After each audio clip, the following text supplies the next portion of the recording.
الحمدللہ رب العالمین والصلاة والسلام علی سید الانبیاء والمرسلین اما بعد فاعوذ باللہ من الشیطان الرجیم بسم اللہ الرحمن الرحیم ام حسبتم ان تدخلوا الجنة ولما يعلم آل عمران کی آیت نمبر 142 اور آیت نمبر 143 پڑھنے کی سعادت حاصل ہو رہی ہے۔ ان آیات میں خالق ارض و سماوات نے مومنوں کو کچھ تنبیہ فرمائی ہے۔ پہلی آیت کا پس منظر مفسرین کرام نے کچھ اس انداز سے بیان فرمایا ہے کہ جنگ احد کے موقع پر آقا کریم صلی اللہ تعالی علیہ وسلم نے جب صحابہ کرام کی صف بندی فرمائی اور مختلف صحابہ کرام کو مختلف جگہوں پر متعین فرمایا اور انہیں تنبیہ فرمائی کہ جیسی بھی حالت ہو جائے آپ لوگوں نے اس جگہ سے پیچھے نہیں ہٹنا اور اپنی اس پوزیشن کو چھوڑنا نہیں۔ لیکن ہوا یہ کہ جب جنگ کا پانسا پلٹا، اچانک دشمنوں نے دوبارہ آ کے حملہ کیا تو اس وقت کچھ صحابہ کرام دشمن کے یکبارگی حملہ کی وجہ سے صبر و تحمل کا مظاہرہ نہ کر پائے، جس کی وجہ سے وہ اپنی جگہوں کو چھوڑ کر دائیں بائیں ہو گئے اور آقا کریم صلی اللہ تعالی علیہ وسلم کے حکم کی نافرمانی ہو گئی، جس کی وجہ سے مسلمانوں کو کافی زیادہ نقصان کا سامنا بھی کرنا پڑا۔ بہت سے مسلمان شہید بھی ہوئے، بہت سے زخمی بھی ہوئے۔ تو اس وقت مومنوں کے دلوں کے اندر کچھ ملال تھا۔ اب جو لوگ نوش کر لیا یا جنہوں نے زخموں سے چور چور ہونے کے باوجود بھی اپنے قدموں پہ ڈٹے رہے، ان کا یقیناً بڑا مقام و مرتبہ ہے۔ اور جو صحابہ کرام قدرے بے صبری کا مظاہرہ کرتے ہوئے پیچھے ہٹ گئے یا دائیں بائیں ہو گئے، ان کا اس اعتبار سے قدرے درجہ کم ہوتا ہے، اگرچہ رب تعالیٰ نے ان کی اس خطا سے درگزر فرما دیا۔ قرآن میں اللہ نے اعلان فرما دیا وَلَقَدْ عَفَا عَنْكُمْ، اللہ نے تم سے درگزر فرما دیا۔ ایسے مقابلے میں، ایسے معاملے میں تو ان پر کسی قسم کا تعان نہیں کیا جا سکتا ایسی صورت میں، کیونکہ اللہ تعالیٰ نے خود ان کے لیے قرآن میں یہ اعلان فرما دیا معافی کا۔ تو برکت ایسی کنڈیشن ہوئی تھی تو رب تعالیٰ نے ان صحابہ کرام کے متعلق پھر بیان فرمایا کہ کیا تم یہ خیال کرتے ہو کہ ہم بغیر دشمنوں کے ساتھ مقابلہ کیے اور ثابت قدمی کا مظاہرہ کیے بغیر ہی جنت میں داخل ہو جائیں گے؟ فرمایا ایسے نہیں ہے، پہلے رب تعالیٰ تمہارا امتحان لے گا کہ تم میں سے کون کون میدان جنگ میں جاتے ہیں اور کون کون ثابت قدمی کے ساتھ میدان کے اندر ڈٹ کر مقابلہ کرتے ہیں، پھر تم لوگ جنت کے اندر جاؤ گے۔ تو اس کا یہاں پہ تذکرہ فرمایا، ارشاد فرمایا ام حسبتم ان تدخلوا الجنۃ، کیا تم نے یہ گمان کر لیا کہ تم جنت میں چلے جاؤ گے؟ وَلَمَّا يَعْلَمِ اللَّهُ الَّذِينَ جَاهَدُوا مِنْكُمْ وَيَعْلَمَ الصَّابِرِينَ، حالانکہ ابھی تک اللہ تعالیٰ نے تم میں سے مجاہدوں اور صبر کرنے والوں کو دوسروں سے ممتاز ہی نہیں کیا، کہ وہ لوگ جو صبر کے ساتھ دشمن کا مقابلہ کرنے والے ہیں اور وہ لوگ جو بے صبری کا مظاہرہ کرتے ہوئے پیچھے ہٹنے والے ہیں، تو فرمایا جب تک اللہ تعالیٰ نے تمہارا اس انداز سے امتحان نہیں لے لیا، تمہاری اس اعتبار سے تفریق نہیں کر دی، جو لوگ ثابت قدم رہنے والے ہیں انہیں اللہ تعالیٰ نے ابھی ممتاز نہیں کیا، تو فرمایا ایسے ہی تم جنت میں داخل ہو جاؤ گے۔ بلکہ یہ گویا کہ اشارہ دیا کہ جنت میں وہی داخل ہوں گے جو دشمن کے مقابلے میں جائیں گے، اللہ کی راہ میں خلوص کے ساتھ جہاد کریں گے اور حالات جیسے بھی ہو جائیں وہاں پہ ڈٹ کر صبر و تحمل کے ساتھ دشمن کا مقابلہ کریں گے۔ تو ایسے لوگ جنت کے اندر داخل ہوں گے۔ پھر اگلی آیت بینہ میں ارشاد فرمایا وَلَقَدْ كُنْتُمْ تَمَنَّوْنَ الْمَوْتَ مِنْ قَبْلِ أَنْ تَلْقَوْهُ، اور تم تو موت کے آنے سے پہلے ہی موت کی تمنا کرتے تھے۔ فَقَدْ رَأَيْتُمُوهُ وَأَنْتُمْ تَنْظُرُونَ، اور اب تم موت کو دیکھ رہے ہو اور موت بالکل تمہاری آنکھوں کے سامنے ہے۔ اس کے پس منظر میں مفسرین کرام نے بیان فرمایا کہ جب کچھ لوگ غزوہ بدر کے اندر شریک ہوئے، ثابت قدمی کے ساتھ انہوں نے دشمنوں کا مقابلہ کیا، رب تعالیٰ نے عظیم الشان فتح عطا فرمائی، اللہ تعالیٰ نے ان کے بڑے فضائل و مناقب بیان کیے۔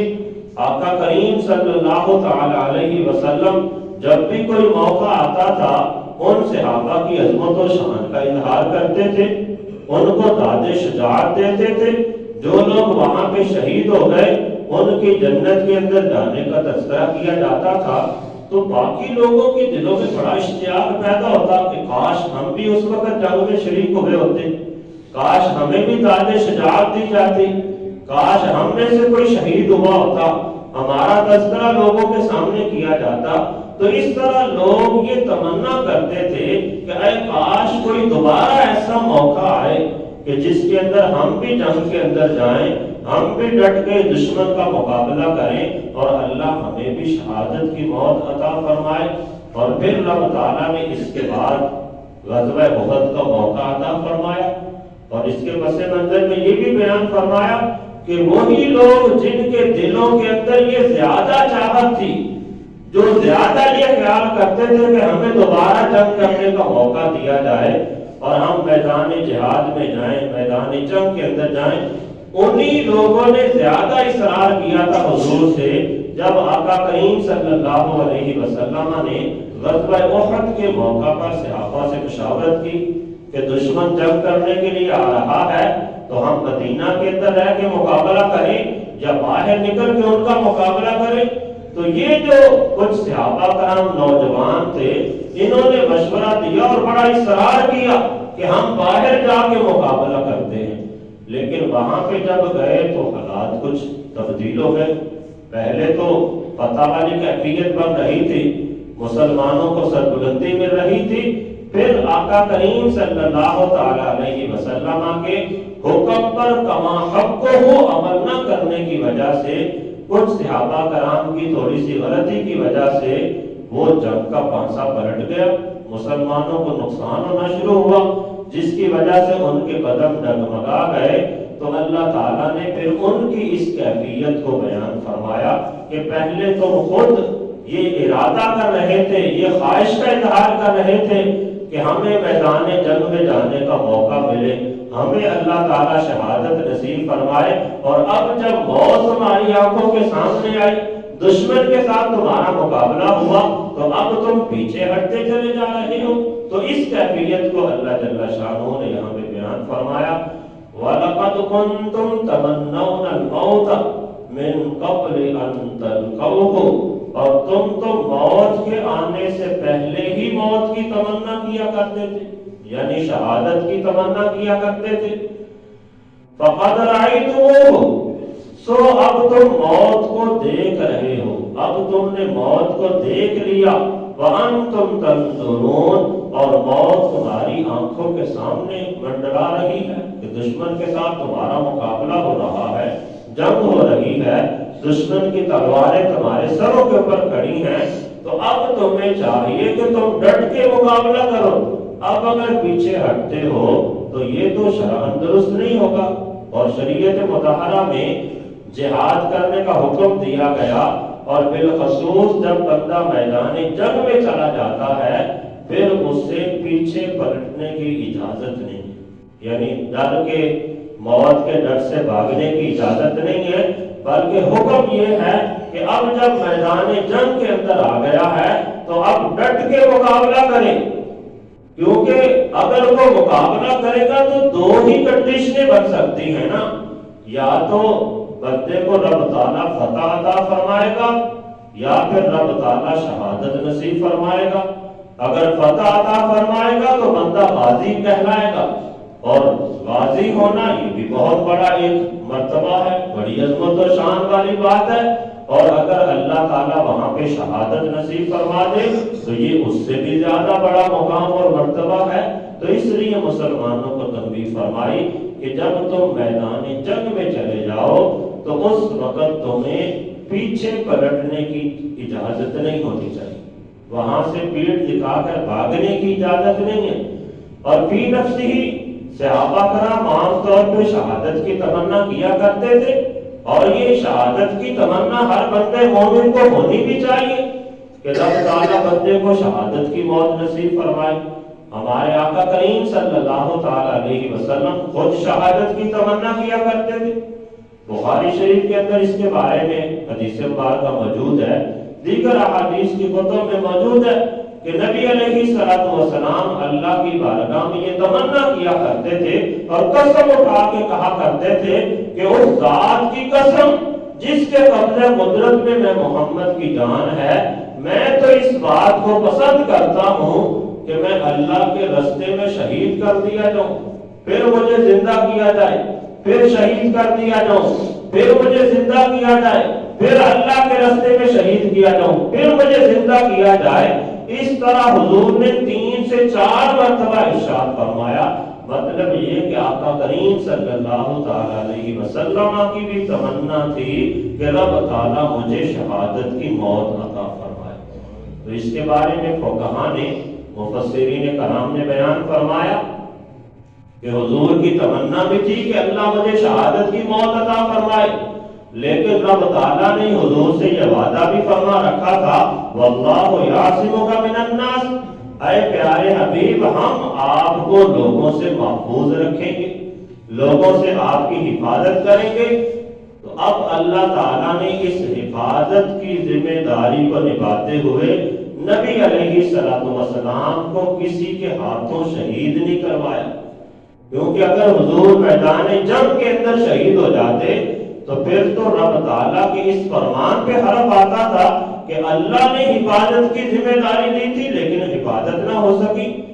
تو رب تعالیٰ نے میدان جنگ کے اندر حضور کی حفاظت بھی فرمائی، اور نبی علیہ السلام نے چونکہ تمنا کی تھی، اللہ کے محبوب ہیں اور اللہ اپنے محبوب بندوں کی بات کو ٹالتا نہیں ہے، حضور کو اللہ نے شہادت کا منصب بھی عطا فرمانا تھا۔ تو فقہاء نے بیان فرمایا کہ حضور کی اس خواہش کو اللہ تعالیٰ نے حضرت امام حسین رضی اللہ تعالیٰ عنہ کے طریقے سے پورا فرمایا۔ حضور نے جو ارشاد فرمایا الحسین منی وانا من الحسین، حسین مجھ سے ہیں اور میں حسین سے ہوں۔ فقہاء نے اس کی تشریح اس انداز سے کی ہے کہ جو حضور نے ارشاد فرمایا الحسین منی، حسین مجھ سے ہے، اس سے مطلب تو بالکل ظاہر ہے کہ حضرت امام حسین رضی اللہ تعالی عنہ حضور کی اولاد میں سے ہیں، اور جو حضور نے ارشاد فرمایا وَأَنَا مِنَ الْحُسَيْنِ، اس کے بارے میں فقہاء نے یہ بیان فرمایا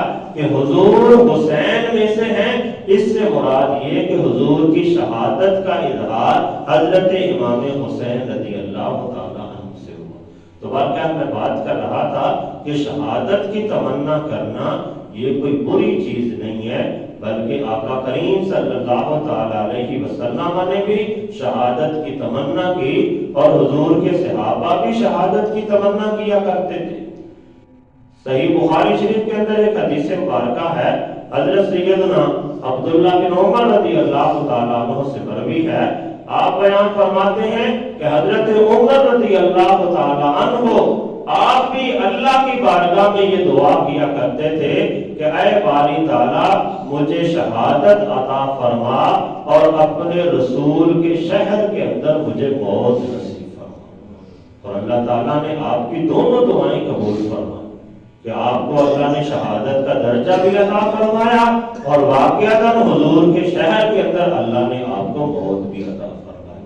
تو بارگاہ شہادت کی تمنا کرنا یہ ایک اچھا عمل ہے، اچھی خواہش ہے، حضور کی سنت میں سے ہے، صحابہ کرام کی سنتوں میں سے ہے۔ تو صحابہ کرام جو غزوہ احد کے اندر حاضر ہوئے تھے ان کی بھی یہ تمنا تھی، تو اللہ تعالیٰ نے اس کا یہاں پہ اظہار فرمایا کہ تم پہلے ہی موت کی تمنا کرتے تھے،